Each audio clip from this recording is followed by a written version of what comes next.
Welcome back to the module on taking pedagogical action. Recall that this module covers these three big ideas. This video will delve into the second one, considering the direction, looping back, staying here, or moving forward. In responding contingently, teachers may consider first, in what direction do students need to move? In analyzing the learning evidence, a teacher may decide that a student or group of students is missing a key prior building block that is essential for achieving the current learning goals, or has a misconception from their previous learning.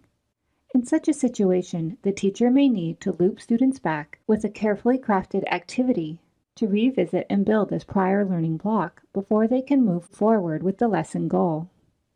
Recall the example where students were learning to introduce themselves using clan names. The teacher looped back to ensure that a group of students had a solid understanding of their clan structure before moving forward. The teacher can also consider whether students didn't grasp a concept because of a lack of connection to a real-world application, a cultural context misalignment, or because of an instructional miscommunication, such as when the instructional technique is not beneficial to native learners. Alternately, a teacher may find that students are beginning to understand a target concept or skill, but need more time working with it to fully master it. To do this, teachers might engage students in additional practice, such as by having students do additional work in applying the same concept or skill, but in different contexts. For example, in understanding how to use descriptive words to explain how objects, such as baskets or pots, are made, students could first describe the qualities of the basket they are making and its materials. If their descriptive words were tentative, they could then be asked to describe the making of another familiar object, work of another student, or an example from outside the classroom. To know where students need to go next, whether that be looping back, staying where they are to cement their learning, or moving forward, it is important to have a good sense of the learning progression related to the lesson goal and for language development. Think of a progression as a learning pathway that takes students from where they are in their learning to the lesson and ultimate goals. By understanding the progression, teachers and students can analyze their formative assessment evidence to gauge where students are in their learning and determine where they need to go next. Instructors of native languages will probably need to create their own learning progressions. Ideally, the progressions would address how students develop from little or no native language competency to expertise in both listening and speaking. In some languages, this will also include reading and writing. On the one hand, developing progressions is very difficult and ideally would be done in collaboration with other language instructors and native speakers. On the other hand, every time you plan a lesson, you probably have a progression intuitively in mind that guides you as you sequence your lessons as you do, from one lesson to the next, and within a lesson, from one activity to the next. Learning progressions come in different scales, from the progression of learning within a lesson, to a progression within a unit, to a year-long progression, to the largest progression, which spans from novice to expert. We will start by thinking about building progressions that begin where the students are in their learning to a few steps forward. This will be more of a unit-sized progression. When developing a language progression, consider from your own teaching experience what is easiest for students to learn, what is more challenging, and what is the most difficult. Using a different lens, you can ask yourself, what are the foundational understanding and competencies I want my students to learn? What skills and understandings are dependent on others and need to be learned first? Once you have this beginning of a structure, consider what building blocks of learning students need to work through in order to progress to the level you've identified as easy or fundamental for your students. Extend this to include learning that is more challenging, a few steps beyond where students are now. These building blocks can be translated into language learning goals for each lesson and ultimately should be fleshed out into a series of connected lessons that build on one another through a whole unit. Outlining a series of lessons that progress in difficulty while building on the learning that came before helps to connect each learning experience and each lesson to a larger language goal. Having this understanding of how language develops is important because student learning does not occur in a linear lockstep fashion. A learning progression provides the needed structure to guide instructional decisions in relation to ongoing evidence of student learning, whether students need to move forward, stay where they are, or loop back. Here is an example of how one teacher uses a learning progression. This example, used with permission, draws on research conducted by the Dynamic Language Learning Progression Project at UCLA. For this lesson, a teacher has asked her students to explain to one another how they brush their teeth. She also has them recite their explanations to her one-on-one to formatively assess their learning, provide feedback, and set new individual learning goals. The learning progression the teacher is using indicates that word knowledge comes before ability such as stamina and cohesion in an explanation. Since her students have been developing basic word knowledge in recent lessons, as well as the use of simple connectors like and, she now wants her students to understand how to establish cohesion in their explanations by using sequencing.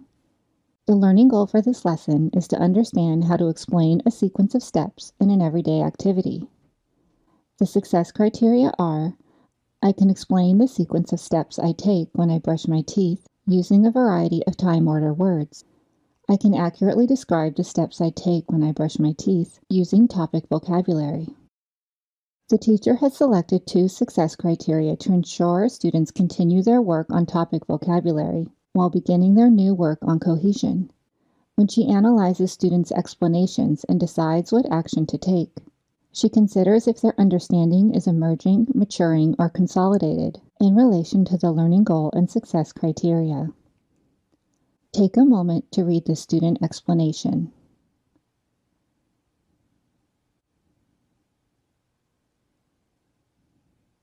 As you can see, the student's explanation is at the emerging level. She uses the word then a few times to indicate a sequence, but does not include a variety of time order words. Her topic vocabulary is also fairly minimal. In this explanation, it is clear that the student is pointing to parts of her mouth, but struggles to explain them verbally, such as in brush it right here. To help the student advance, the teacher will ask her to first focus on including the words first and next in her explanation when she practices. The teacher will also loop back with the student to provide more instruction targeting topic vocabulary so that she does not need to rely as much on gestures. Take a moment to read the student's explanation.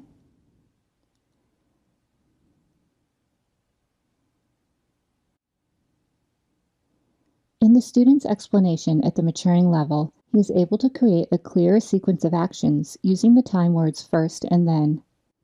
To follow up on this lesson, the teacher asks him to include more time order word variety by incorporating the additional words next and last. This will enable him to more distinctly specify the sequence of events. To support this further, the teacher also decides to provide the whole class with sentence stems beginning with the words first, second, next, last, and finally. This student also appears to have a grasp of the topic vocabulary needed to explain his toothbrushing process, specifying parts of his mouth as in the upper side and my side teeth. Based on this, the teacher decides that while he needs to continue working on enlarging his topic vocabulary, this student is ready to start putting the words together in new ways. She will ask him to begin working on another concept in their learning progression, which is expanded word groups. When using this language feature, students can start with a noun such as teeth and add descriptors to it to create expanded word groups such as the white, clean teeth.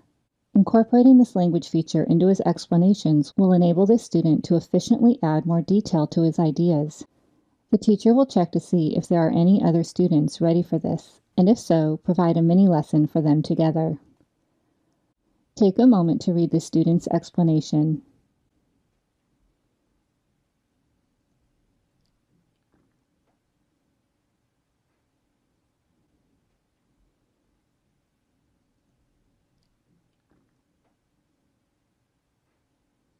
This student, whose explanation is at the consolidated level, uses a variety of time order words to demonstrate sequencing in her explanation, including first, when, then, and after. Even though she is at the consolidated level in terms of meeting this lesson's learning goal, the teacher feels that the student can still make her explanation better in this area by changing some of the repetitive sentence beginnings from and then to different time order words such as second and next. The teacher asks the student to include these words in her explanation as she continues practicing. In terms of topic vocabulary, this teacher is confident that the student knows enough to communicate herself effectively in this context. Based on the student's understanding of topic vocabulary and sequencing, the teacher decides that she is also ready to work on expanding word groups. The teacher notes that the student has already started to incorporate them into her explanation with noun phrases such as each side of my teeth and a good amount of time. The teacher decides that this student can specifically benefit from learning to expand her verb groups by adding information about how she cleans her teeth. For example, how she brushes, cleans, and rinses. In each of these instructional decisions, the teacher cross-references the evidence of student learning with the language learning progression to determine what is the most appropriate next step for that student. Other contexts for this type of lesson that include cultural content goals could be, for example, describing the putting on of dance regalia and explaining the steps in making a pair of baby moccasins. Now let's pause and reflect. Think about the last unit you taught. Did you find that at different points of the unit you needed to loop back, stay where you were, or move forward? Describe what you did and why. How could a learning progression help in deciding the direction students need to go? Pause the video a moment to reflect on these questions.